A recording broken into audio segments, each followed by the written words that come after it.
Ayan, actually, so pwede na pong mag-start ang bata na 8 months old with parents actually. So, yun po para at least bata pa lang, at least nawa-water familiarize na rin siya and matututunan niya na rin na kahit paano ay lumangoy ng dog paddle. So, dun pa lang nag-i-start na yung baby talaga na mag-swimming, no? Pero kung sa mga sa team or sa swimming team, so, pwede na mag-start kung ito ay nasa 6 years old as long as nagagawa niya na hanggang backstroke swim. Kasi 6 years old pa lang, marami na mga bata talaga na malakas na lumangoy, kaya mas maganda itong tutukan para mas lumakas pa siya ng lumakas.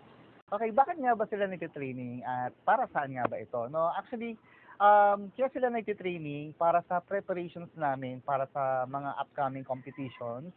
Yun, so kaya kami nagpe-prepare dahil alam naman natin na dumaan tayo sa pandemya.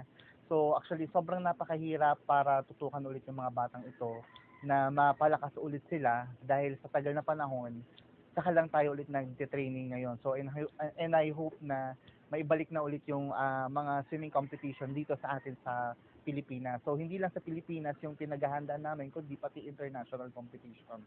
No, so yun yung aking ginagawa para maging handa ho ang aming swimming team sa mga darating na mga competition.